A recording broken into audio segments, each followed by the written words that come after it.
आपने कहां का तरीका लेकर आया कि घर से जल लेकर जाया करो, शिव जी को चढ़ाया करो।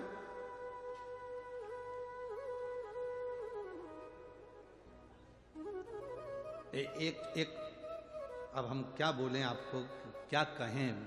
एक व्यक्ति ने तो एक पत्र लिखा था, उस पत्र में हम नहीं कहेंगे कि वो वहां के महाराज बोले, कहने लगे लोग जल चढ़ाने आते हैं, उनका तांबे का लोटा मंजा नहीं रहता, काला काला होता रहता है, और वो अपने घर से पानी भर कर लाती हैं, हमारे यहाँ मंदिर में चढ़ा कर जाती हैं, और तुम कुछ बोलते नहीं हो।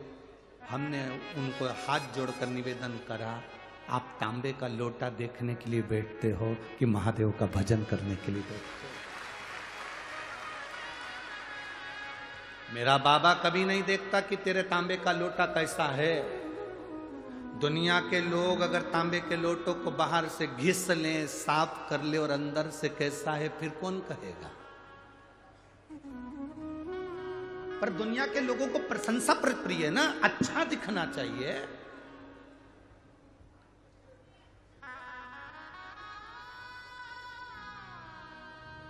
अच्छा दिखे उनको।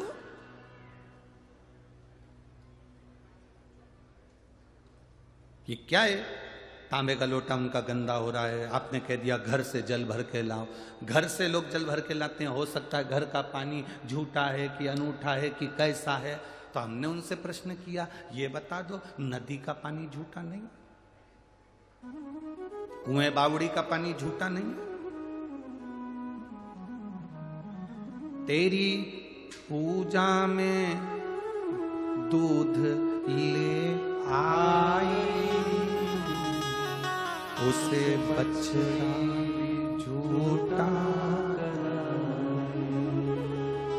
तेरी पूजा में दूध ले आई, उसे बछड़ा भी झूठा। गाय का दूध निकालने वाला सबसे पहले बछड़े को छोड़ता है। गाय का बछड़ा मुंह लगाता है दूध में, मां के थन में, तब वो दूध नीचे आता है, तब बछड़े को हटाया जाता है, दूध निकाला जाता है। दूध झूठा। तेरी सेवा में जल ले आई, उसे मछली भी झूठा। कीड़ा मकोड़ा, मछली, जलचर, चाहे ट्यूबवेल का पानी हो, चाहे हापसी का पानी हो, चाहे तालाब का पानी हो, चाहे बावड़ी का पानी हो, चाहे सरोवर का पानी हो, उसे कोई ना कोई झूठा जरूर करता है। तेरी पूजा में फूल ले आई, इसे भंवरा भी झूठा। फूल चढ़ा रहे हैं, उसको भंवरे ने झूठा करा है। बेलपत्र चढ़ा रहे हैं, उसको इल्ली ने झूठा करा है। पक्षी झूठा करा है।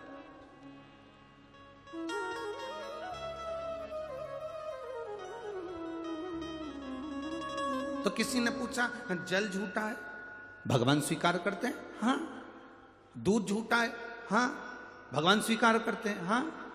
फूल झूठा है, भगवान स्वीकार करते हैं। हाँ।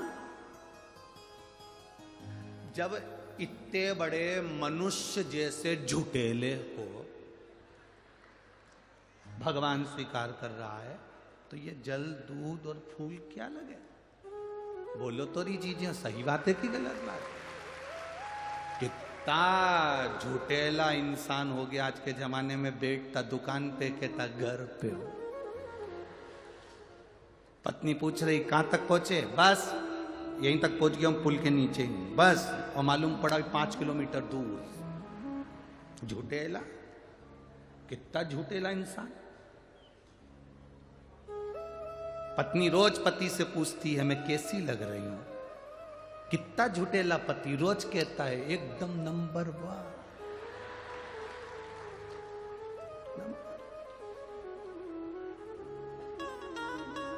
वो तो जब मर के ऊपर गया, तब उसको नरक में भेजा, तो उसने भगवान से कहा, मैंने रोज शंकर जी को 1 लोटा जल चढ़ाया था, मैंने रोज भजन करा था, भूखे को भोजन कराया, प्यासे को पानी पिलाया, फिर मुझे नरक क्यों भेजा जा रहा है? तो चित्रगुप्त महाराज ने कह दिया, तूने रोज प्रतिदिन झूठ बोला। मैंने कभी जिंदगी में झूठ नहीं बोला। कहां का झूठ बोला? तेरी पत्नी तैयार होकर तेरे सामने आती थी और तुझसे पूछती थी मैं कैसी लग रही। बोल क्या बोलता था, अच्छी लग रही है ऐसा बोलता था। दिल से बता तुझे अच्छी लगती थी?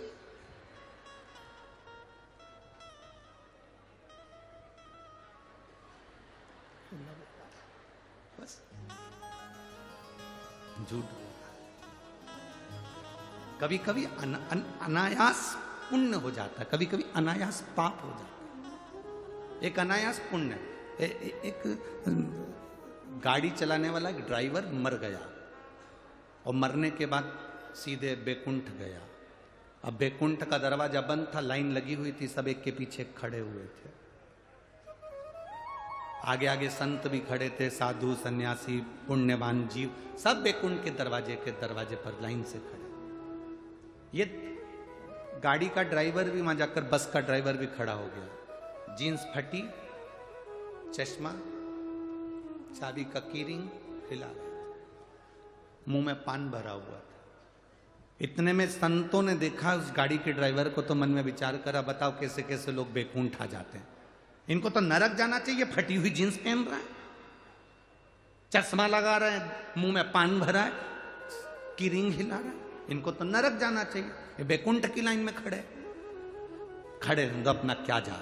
आगे आगे चले तो दरवाजा खुला, चित्रगुप्त महाराज ने बुलाया, आओ संत अंदर आए, तुम जाओ। सामने एक रूम बना हुआ है, झोपड़ी, उसमें चावल रखा है, दाल रखी है, शक्कर रखी है, अपना खाना खुद बनाओ, जाओ।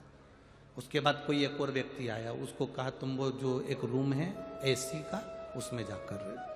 अब गाड़ी का ड्राइवर आया, उसके पीछे और भी संत खड़े थे। गाड़ी का ड्राइवर आया तो उससे कहा जाओ, सामने वीआईपी बंगला बना हुआ है, उसमें सोने की थाली, चांदी के कटोरे और भोजन बनाने वाली दासियां लगी हुई हैं, तुम प्रेम से भोजन करना, वो तुम्हारे पंखे झेलेगी।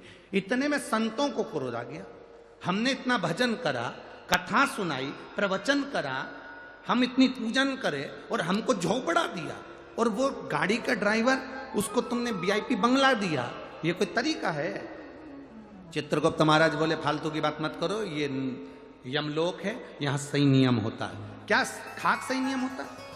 जरूर तुम लोगों ने रिश्वत ली होगी इस बस वाले से, इसलिए उसको अच्छा तुम लोगों ने बंगला दिया, और हम संतों को, साधुओं को, गुरुजन को, कथा बाचने वाले को टूटा हुआ झोपड़ा दिया। इतने में यमराज आ गए। यमराज ने पूछा क्यों चिल्ला चोट कर रहे हो महाराज? महाराज बोले यहाँ रिश्वत चलती है, बस के ड्राइवर को अच्छा बंगला दिया और हमको टूटा हुआ झोपड़ा दिया,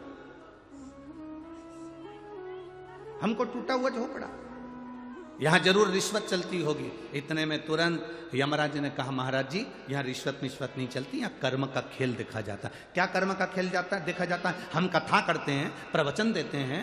तो इतने में यमराज ने कहा महाराज जी बात इतनी सी है, आप कथा करते हैं, आप प्रवचन करते हैं, जितने लोग कथा सुनने आते हैं वो दीवार से टिक टिक कर सोते हैं, और ये बस का ड्राइवर जब बस चलाता है इतनी तेज चलाता है, अंदर बैठे हुए सब हनुमान चालीसा पढ़ते हैं। अब जितने लोग हनुमान चालीसा पढ़ते हैं उन सब का पुण्य इसी को मिलता है, क्योंकि ये बस तेज चलाता है और उनको भय लगता है। भय के कारण मुख से राम नाम, कृष्ण नाम, शिव नाम निकलता है। पुण्य तो जाएगा ना खाते में।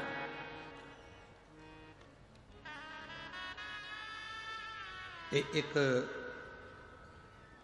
यहां पर एक कोई बच्चा है राम बदाने, जिसने अपने नगर से, गांव से कथा स्थल तक लगभग 500 से 700 या 1000 गाड़ियां निःशुल्क चलाई हैं आने जाने के।